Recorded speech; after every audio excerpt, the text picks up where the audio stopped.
In this lecture, we are going to explore the relationship between proton pump inhibitors and migraine. More than a headache, it's a neurological storm. Phases that shift and change form. Aura to pain, it's a complex disease. Migraine is a journey, not just a squeeze. And examples of PPIs would be your omeprazole, which is Prilosec, Nexium, Prevacid, Protonix. Now, to understand the relationship between PPIs and migraine, we must first establish a foundation in basic physiology of gastric acid secretion. Then we're going to build up upon that to understand how PPIs work and finally examine how these mechanisms may influence migraine pathophysiology. So let's begin with the fundamental physiology of gastric acid secretion. So let me draw this is the esophagus, and then we'll draw a stomach here, and then beginning of the duodenum. So within the stomach, there is something called a parietal cell. It's a spaceship alien looking thing, and this is a parietal cell. So parietal cells have a crucial function. They secrete hydrochloric acid, and this allows the pH in the stomach to stay between 1 and 2. So it's an acidic environment, and that serves many important purposes. So this is a bit of an oversimplification because in actuality, the parietal cells are in this gastric gland. So you would have parietal cells, and you would have something else called a chief cell.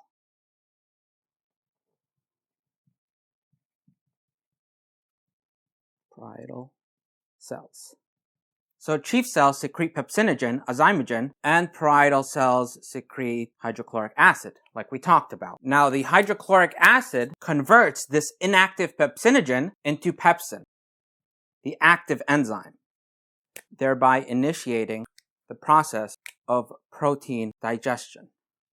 So now we have partially digested protein due to hydrochloric acid, and therefore hydrochloric acid is of utmost importance. So let's talk about how parietal cells accomplish this. How do they secrete hydrochloric acid? And I promise this is all going to be connected to PPIs and migraine towards the end. So let's take our parietal cell and zoom in. So this is our parietal cell.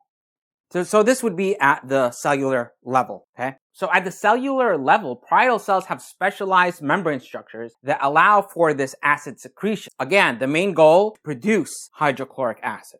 So we have two sides of a membrane here. On the right side, and if you're familiar with nephrons, it's the same orientation. On this side, basolateral side, we have blood. That's where our blood will be. And on the other side, we have our lumen. So this is our stomach lumen, okay? So basically, lumen, blood. So this membrane, which faces the lumen, contains two important components. It contains the hydrogen potassium ATPase. So we have potassium going in and hydrogen going out. And this requires ATP, energy. This is also known as our proton pump because it's pumping hydrogen. So you can probably already guess what a proton pump inhibitor is. It inhibits the proton pump. Now, the second channel we have here are chloride channels. And this doesn't need energy. It just passively goes through. Now, the basolateral membrane facing the bloodstream contains the ubiquitous sodium-potassium ATPase. That's in every cell. Sodium, potassium. And obviously this requires ATP. And it also contains chloride bicarb exchangers or chloride bicarbonate exchangers. So we have bicarb going out, CO3 minus, and chloride going in. So this is all you really need to know for now. You have the proton pump, chloride channel, sodium potassium ATPase, and bicarb chloride exchanger. But how does it work? How does acid go into the lumen? Because that's the entire objective, acid going into the stomach. So how do we do that? So the process of acid secretion begins with carbon dioxide that is generated from just regular cellular metabolism combining with water, and that forms carbonic acid or H2CO3-. And it does this via carbonic anhydrase. So then this carbonic acid, this H2CO3-, dissociates into hydrogen ions and bicarb. So the hydrogen ions are actively secreted into the stomach via the proton pump, which is the hydrogen potassium ATPase, while chloride ions just passively follow through their channels, and hydrogen and chloride combine, resulting in hydrochloric acid. Therefore, we can start the initiation of protein digestion because we have hydrochloric acid. And of course, the body needs to get rid of the bicarb that was created. It does this through this basolateral exchanger. Chloride goes in, bicarb goes out. And this is why an alkaline tide occurs after a meal. Unnecessary for our lecture, but just something that's interesting. Basically, gastric venous blood increases in pH after a meal because of this mechanism. Okay, so let's summarize. CO2 from cellular metabolism combines with water. We have carbonic acid via the carbonic anhydrase. Carbonic acid dissociates into hydrogen and bicarb. Bicarb goes out. Hydrogen goes out. Hydrogen meets up with chloride that goes in from this exchanger, goes out passively, combines with the hydrogen. You have hydrochloric acid. Proton pump needs energy. The proton pump is the hydrogen potassium ATPase, and it gets its hydrogen from this process. All this so we could have a low pH in our stomach. So now that we understand this basic physiology, let's examine how proton pump inhibitors work. So proton pump inhibitors are drugs that bind covalently to specific cysteine residues on the hydrogen potassium ATPase. Essentially, they stop the hydrogen potassium ATPase from working. It shuts down the final step in gastric acid production. This inhibition can reduce gastric acid secretion by up to 90%. It is incredible. PPIs are incredibly effective at what they do. Now, since this pump is what is responsible for the actual secretion of the hydrogen ions into the stomach lumen, blocking it stops acid production regardless of what stimulated the parietal cell. And there are many things that stimulate the parietal cell, and I'll put up a picture on the screen showing you other ways the pump can be stimulated. For example, if we use other acid suppressing medications like H2 receptor antagonists, they work higher up in the pathway, blocking one of several possible stimuli for acid secretion, histamine's effect on the H2 receptor. So while this does reduce acid production, the parietal cell can still be activated by other stimuli like acetylcholine and gastrin. So this means that H2 receptor antagonists provide incomplete acid suppression compared to the PPIs, which get the last step of acid production because it all relies on this proton pump at the end. So it makes PPIs a very useful medication. But why would we want to block a proton pump? Well, for gastroesophageal reflux disease, GERD, for Zollinger-Ellison syndrome, for NSAID-associated ulcers, for those that might have an infection with H. pylori, to name a few. Of course, this represents an increased challenge for migraine patients. Why? GERD is commonly associated. It commonly coexists with migraine. In fact, around 50% of migraine patients have GERD, and most use or have used NSAIDs, even though it worsens GERD. And because many migraine patients do use NSAIDs frequently for treatment, they often have gastroduodenal ulcers associated with NSAID use. And this would generally require a PPI for treatment. Lastly, there is even data suggesting more frequent H. pylori infections in patients with migraine. So this would be another situation where migraine patients may need to use a PPI. Of course, there are H2 blockers, but they're not as effective as we discussed earlier. Now, let's talk about the connection between PPIs and migraine. First, this emerged from clinical observations and has been substantiated by numerous epidemiological studies. In fact, recent research highlighted several important aspects of this relation. Population studies have consistently shown there's an increased prevalence of migraine among PPI users, with particularly high risk among female patients and those on long-term PPI therapy. Now, the pathophysiology, let me erase this here, linking PPI and migraine is multifaceted. One example, CGRP, calcitonin gene-related peptide. So we have medication that blocks CGRP or its receptor. So we block the protein, it's a neuropeptide, or its receptor, and it's a crucial protein for migraine pathogenesis. So some studies are conflicting in regards to this. So the relationship is kind of complex.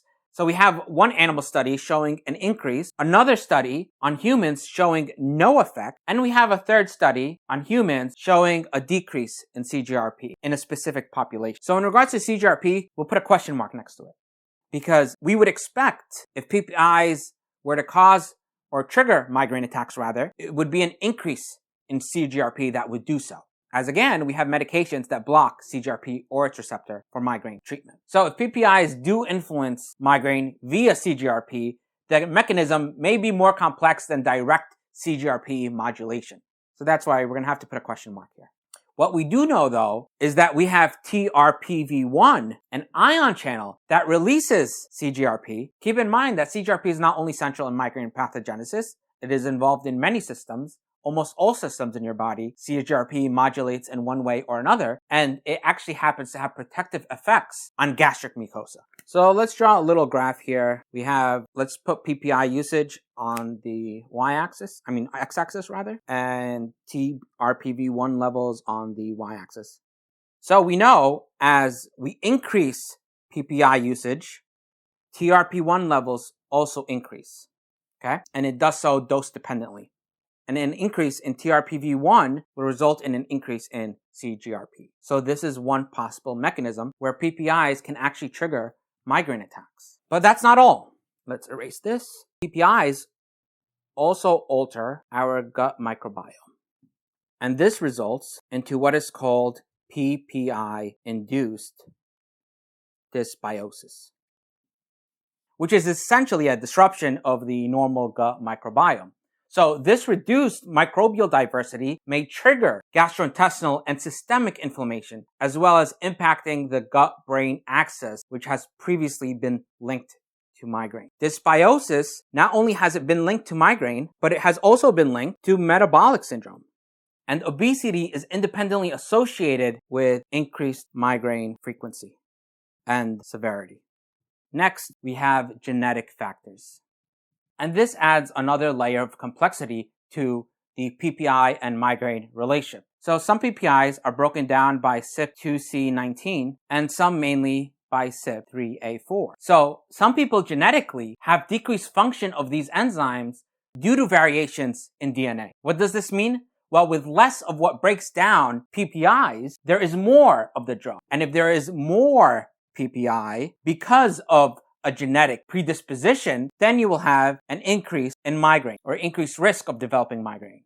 Research has also shown that poor metabolizers of PPIs have a higher risk of developing migraine, particularly among male patients. But not only do PPIs get broken down by these enzymes, PPIs also inhibit these enzymes. What does this mean for migraine patients? Well, there are other migraine medications that are metabolized by these same enzymes. And therefore, you have an increased risk of side effects due to the fact that there's a decreased elimination or degradation of these drugs. For example, triptans, gepants, and even amitriptyline. So these are common migraine medications. In fact, amitriptyline is a common first-line preventive. Triptans, for many migraine patients, are common first-line abortives, and gepants could either be an abortive or a preventive depending on how it's used and which medication. So because PPIs block these CYP enzymes, and these CYP enzymes metabolize migraine medications, many migraine medications, there may need to be a dose adjustment that may be necessary. And also because these medications are not metabolized as quickly, you have an increase of these medications, and therefore monitoring for side effects or adverse effects may be necessary. So it's important to consider CYP2C19 metabolizer status when prescribing migraine medications, because it may affect your choice of PPI that you use or your choice of migraine medication. Now we're not done. Another mechanism linking PPI with migraine is melatonin. Many people don't know this, but melatonin is not only produced by the pineal gland, but there's also some production in the gut. So as we stated before, PPIs alter intestinal microbiome. So this results in a decrease of melatonin. Well, it results in a decrease of a lot of beneficial microbial metabolites, one of which is melatonin. Now this is significant because melatonin is known to be involved in migraine mechanisms, especially in very recent literature. There are also nutritional deficiencies that may occur, one of which is B12 malabsorption. So a decrease in B12 would occur. And this is more commonly seen with long-term PPI use. And this is important because studies have shown that there are correlations between low vitamin B12 and migraine. However, the absorption of oral B12 supplements is fortunately not impacted by this. The use of PPIs have also resulted in a decrease in iron absorption. And this may be of clinical significance for patients with iron deficiency anemia, as iron deficiency anemia has been associated with migraine. And lastly, and I'll change the color for this because this is probably the most important nutrient deficiency, and one I want to emphasize, is that PPIs cause a decrease in serum magnesium. This is due to reduced intestinal absorption. Now, while this is very clinically relevant for cardiologists, it's also relevant for migraine patients, as a decrease in magnesium can result in an increase of cortical spreading depression. It can promote cortical spreading depression, and I have a video on cortical spreading depression if you want to learn more. And due to the fact that magnesium deficiency is associated with migraine, in fact, magnesium is a common supplement that many migraine patients take. They're given magnesium for prevention. And magnesium deficiency is already seen in up to a half of migraine patients. So this is incredibly important. Finally, there are indirect effects of PPI use on migraine. For example, by suppressing gastric acid secretion, PPIs can alter the bioavailability of various medications. And we already talked about one way. However, for example, if you decrease the acid in the stomach by using PPIs, you will also impact the bioavailability of various medications because gastric pH affects how drugs are absorbed in the GI tract. This is particularly relevant for oral medications that depend on gastric conditions for optimal absorption. So the clinical implications of these findings are rather significant. When prescribing PPIs, patient risk factors for migraine development should be considered. Long-term PPI usage especially requires careful monitoring, not only for migraine patients, but also for associated conditions like magnesium deficiency, which can exacerbate migraine symptoms. And regular assessment is also required if there is continued need for PPI therapy. And lastly, alternatives for PPI usage, and there are some now, and one that also impacts the proton pump inhibitor directly should be considered. Thank you.